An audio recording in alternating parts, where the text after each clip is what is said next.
Hello students, in our previous session हमने आपसे questions of the day का एक सेशन पूछा था। तो आइए आज उसका आंसर मैं आपको दूंगा, आप उसको मैच करें। Question number 1, after kick off Ronaldo will ball moving for ever? क्या बॉल हमेशा के लिए मूव करती रहेगी? तो एक जनरल सी बात है, कभी आपने देखा कि किक करने के बाद ग्राउंड में बॉल हमेशा के लिए मूव करती है? बट न्यूटन साहब क्या कहते हैं कि अगर कोई बॉडी मोशन में है तो वो चाहती है कि मोशन में रहे। ठीक है, तो फिर why does the ball stop? तो बॉल स्टॉप क्यों हो जाती है? उसका रीजन ये है कि जो आपका ग्राउंड है वहां पे एक फोर्स काम करता है जिसे हम लोग क्या कहते हैं, फ्रिक्शन फोर्स कहते हैं। क्या कहते हैं? Friction force. क्या कहते हैं? फ्रिक्शन फोर्स, जो कि कहाँ काम करता है? ग्राउंड पे काम करता है। Friction force always act on the opposite of the motion of the ball. Ball की मोशन के अपोजिट डायरेक्शन में काम करता है, जिसकी वजह से बॉल क्या होती है? रुक जाती है। ठीक है। क्वेश्चन नंबर थर्ड, थर्ड में क्या है? If ground is friction less than what happen? कह रहे हैं कि अगर ग्राउंड को फ्रिक्शन लेस कर दिया जाए तो क्या होगा? अगर ग्राउंड फ्रिक्शन लेस होगा तो बॉल मूव फॉर एवर, हमेशा बॉल क्या होगी? मूव करती रहेगी। ठीक है, जो कि प्रैक्टिकली पॉसिबल नहीं होता, लेकिन अगर ऐसा हो पाए तो बॉल क्या होगी? रेगुलरिटी के साथ मोशन में रहेगी। ठीक है, तो ये था आपका questions of the day previous session का। आइए आज का सेशन स्टार्ट करते हैं स्टूडेंट। ये देखिए, एक एप्पल ना गिरता तो न्यूटन साहब F equal to M A का इन्वेंशन ना करते। खैर, इन्वेंशन किया तो हमें पढ़ना भी है। ओके, देखिए, first law of motion Newton साहब ने क्या कहा था? देखिए, इसको ध्यान से समझेंगे। न्यूटन साहब ने कहा था कि अगर कोई बॉडी मोशन में है तो वो चाहती है कि मोशन में रहे जब तक कि उस पर कोई एक्सटर्नल फोर्स अप्लाई ना किया जाए। और अगर कोई बॉडी रेस्ट में है, अगर कोई बॉडी रेस्ट में है तो वो चाहेगी कि वो रेस्ट में रहे जब तक कि उस पर कोई एक्सटर्नल फोर्स अप्लाई ना किया जाए। इसी को हम लोग क्या कहते हैं? लॉ ऑफ इनर्शिया भी कहते हैं। जैसे आप यहाँ पे देख रहे हैं कि ये बॉडी लगातार क्या है? मोशन में है। ठीक है, और यहाँ पे देखिए क्या है, यहाँ पे आप एक एक्सपेरिमेंट देख रहे हैं कि यहाँ पे 5 गिलास रखे हुए हैं और एक ट्रे पे 5x गिलास की पोजीशन पे रख दिए गए, और इन साहब ने ट्रे को पे एक फोर्स लगाया, लेकिन सारे x क्या हुए? गिलास के अंदर वापस टर्न बैक आ गए, और जो आपकी ट्रे थी वो इस तरफ मूव ऑन हो गई, लेकिन एक्स कहाँ चले गए? ग्लास के अंदर चले गए। इससे क्या पता चला कि जो एक्स थे आपके रेस्ट में, वो रेस्ट में ही रहना चाह रहे थे, वो मोशन में नहीं जाना चाह रहे थे। इस वजह से क्या हुआ? वो सारे ग्लास के अंदर आ गए। तो इसी को बोलते हैं लॉ ऑफ इनर्शिया बोलते हैं। ठीक है, बट ये कोई बॉडी मोशन में है तो हमेशा मोशन में रहे ऐसा पॉसिबल इसलिए नहीं है, क्योंकि यहाँ पे क्या है? फ्रिक्शन फोर्स काम करता है। फ्रिक्शन फोर्स क्या होता है? अपोजिट टू द मोशन काम करता है, जिसकी वजह से क्या होगा? बॉडी रुक जाती। ठीक है, अब यहाँ पे आप देखें, यहाँ भी लॉ ऑफ इनर्शिया ही काम कर रहा है। एक साहब ट्रक पे सवार होके बहुत तेजी के साथ आ रहे थे, अचानक से ट्रक क्या हुआ? यहाँ पे टकरा गया। अब जब ट्रक यहाँ पे टकरा गया तो वो ट्रक स्टॉप हुआ, तो ये साहब हवा की झोंके की तरह ऐसे उड़ गए। ठीक है, तो ये साहब जो यहाँ हवा की तरह उड़े, ऐसा क्यों हुआ? ऐसा हुआ लॉ ऑफ इनर्शिया की वजह से। ये साहब चाह रहे थे कि ये मोशन में थे ट्रक में, और बाद में भी चाह रहे थे कि ये मोशन में ही रहें, जिसकी वजह से क्या हुआ? लॉ ऑफ इनर्शिया की वजह से ये क्या हुआ? ट्रक से बाहर आ गए और जंप करके ट्रक के पार निकल गए। तो ये भी आपका क्या है? लॉ ऑफ इनर्शिया का ही एक एग्जाम्पल है। अब देखिए, टाइप्स ऑफ इनर्शिया क्या होता है। आप तो देख रहे हैं कि यहाँ पे एक जंगल है और यहाँ पे एक छोटा सा बच्चा गाड़ी को लेके जा रहा है। तो ये जो जंगल में एलिफेंट बैठा हुआ है, ये चाह रहा है कि ये रेस्ट में रहे। तो जब बॉडी चाहती है कि रेस्ट में रहे तो उसको बोलते हैं रेस्ट ऑफ इनर्शिया। क्या बोलते हैं? इनर्शिया ऑफ रेस्ट बोलते हैं। इनर्शिया ऑफ रेस्ट क्या बोलते हैं? Inertia of rest. यहाँ पे क्या है? बॉडी कॉन्टिन्यूएशन में आप देख पा रहे हैं कि this is in a motion, ये लगातार मोशन में है, तो इसको हम लोग बोलते हैं इनर्शिया ऑफ मोशन। क्या बोलते हैं इसको? इनर्शिया,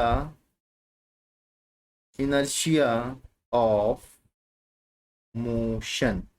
ठीक, ये दो तरह के आपके इनर्शिया होते हैं, inertia of rest and inertia of, ठीक है।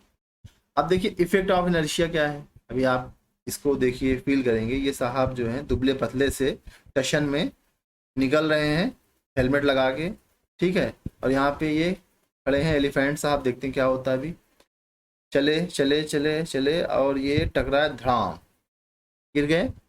तो आपने देखा कि ये जब टकराए तो एलिफेंट को कोई खास इफेक्ट नहीं पड़ा और ये गिर पड़े। इसका मतलब ये हुआ कि जिस बॉडी का मास जितना ज़्यादा होगा उस बॉडी का इनर्शिया भी क्या होगा, उतना ज़्यादा होगा। जितना ज़्यादा मास उतना ज़्यादा इनर्शिया, और जितना कम मास उतना ही कम क्या होगा, इनर्शिया होगा, ठीक है। इससे ये पता चलता है, ठीक है। तो आई होप सो आपको इनर्शिया समझ में आ गया होगा कि इनर्शिया होता क्या है, ठीक है। आगे बढ़ते हैं।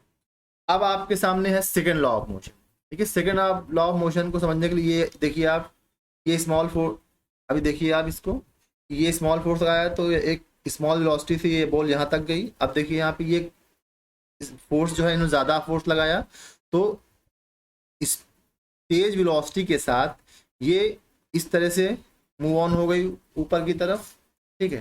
तो कम फोर्स लगाएंगे तो बॉडी कम स्पीड से जाएगी, और ज्यादा फोर्स लगाएंगे तो बॉडी ज्यादा स्पीड से जाएगी। इसी को न्यूटन साहब ने क्या कहा है, सेकेंड लॉ ऑफ मोशन। यही चीज इस फ्रेम में है और यही चीज इस फ्रेम में है, ठीक है। अब इसी सेकेंड लॉ ऑफ मोशन को यूज करते हुए ये फार्मूला निकला था क्या, F equal to M into A, ठीक है। जहां पे F क्या नेट फोर्स होता है, m mass of the body, और ये क्या एक्सेलरेशन है। देखिए इसको थोड़ा सा निकालने की कोशिश करते हैं कि एक बॉडी मोशन में है, ठीक है। इस तरह से आप देख रहे हैं, इसका मास m है, इनिशियल वेलोसिटी u है, मास m और फाइनल वेलोसिटी v, ठीक है। तो न्यूटन साहब ने क्या कहा था कि जो rate of change of momentum होता है, ठीक है, वो डायरेक्टली प्रोपोर्शनल होता है फोर्स के। क्या कहा था उन्होंने कि जो फोर्स होता है वो डायरेक्टली प्रोपोर्शनल होता है rate of change of momentum के, ठीक है। तो जो आपका फोर्स होगा डायरेक्टली प्रोपोर्शनल होगा इसके rate of change of momentum के। मोमेंटम क्या होगा आपका, momentum equal to P upon T, ठीक है, पी अपॉन टी। अब देखिए इसको सॉल्व करेंगे, एफ इक्वल टू, ये क्या हो जाएगा आपका, P2 minus P1 final momentum upon initial momentum upon T, ठीक है। अब मोमेंटम क्या होता है, m इंटू वी, तो यहाँ से क्या हो जाएगा आपका m into final velocity v है minus m initial velocity u है डिवाइडेड बाय t, ठीक है। यहाँ पे क्या होगा, डायरेक्टली प्रोपोर्शनल होगा, क्या होगा, डायरेक्टली प्रोपोर्शनल होगा। अब इसको आगे देखते हैं, F is directly proportional to, यहाँ से M कॉमन हो जाएगा, यहाँ पे क्या आ जाएगा, V minus you upon T. अब आप सभी जानते हैं कि velocity upon time, V minus you क्या आपकी वेलोसिटी है, V upon you velocity upon time क्या होता है, एक्सेलरेशन होता है, ये सभी जानते हैं। Rate of change of velocity को एक्सेलरेशन कहते हैं। F is directly proportional to M into A. अब आप यहाँ से प्रोपोर्शनैलिटी कांस्टेंट को हटाएंगे तो ये क्या हो जाएगा, F इक्वल टू के एम इंटू ए। अब अगर इस के को हम लोग कांस्टेंट को 1 मान लें तो फोर्स क्या आ जाएगा, force equal to M into A, क्या आ जाएगा, force equal to M into A. और यूनिट क्या हो जाएगी इसकी, मास की यूनिट होती है किलोग्राम, एक्सेलरेशन क्या होती है, मीटर पर सेकेंड स्क्वायर, या इसी को हम लोग क्या बोलते हैं, न्यूटन, क्या बोलते हैं। अब फोर्स की सीजीएस यूनिट क्या होगी बेटा, अगर हम कहें आपसे कि फोर्स की सीजीएस यूनिट क्या होगी, क्या, सीजीएस मतलब क्या, centimetre gram and second unit क्या होगी। तो देखते हैं इसको कन्वर्ट कर देते हैं। किलोग्राम को जब ग्राम में कन्वर्ट करेंगे तो क्या होगा, 10⁻³ ग्राम। सेंटीमीटर को सेंटीमीटर में कन्वर्ट करेंगे, दिस बिकम्स 10⁻² सेंटीमीटर पर second square, and this become 10⁵ gram centimetre पर सेकेंड स्क्वायर। ठीक है, इसी को हम लोग कहेंगे 1 newton equal to 10⁵ dyne. Dyne वाली नहीं, डराने वाली डाइन। ठीक है, 1 न्यूटन इक्वल टू 10⁵ डाइन। ठीक है बेटा, तो ये था Newton second law of motion, जिसमें हम लोगों ने बात करी कि फोर्स किस तरह से इंट्रोड्यूस हुआ और किस तरह से हमने न्यूटन को किस में बदला, सीजीएस में, जो कि क्या होता है 10⁵ डाइन। नेक्स्ट, अब आपका आता है थर्ड लॉ ऑफ मोशन। ये क्या है आपका थर्ड लॉ ऑफ मोशन, आपको दिख रहा होगा। थर्ड लॉ ऑफ मोशन क्या होता है, एक्शन एंड रिएक्शन। आप यहाँ देख रहे हो बलून को जब हवा भर के छोड़ते हैं तो इस डायरेक्शन में क्या होती है, एयर निकलती है, और इस डायरेक्शन में बलून क्या होता है, मूव ऑन होता है। तो ये जो है आपका एक्शन है और ये क्या है आपका रिएक्शन है।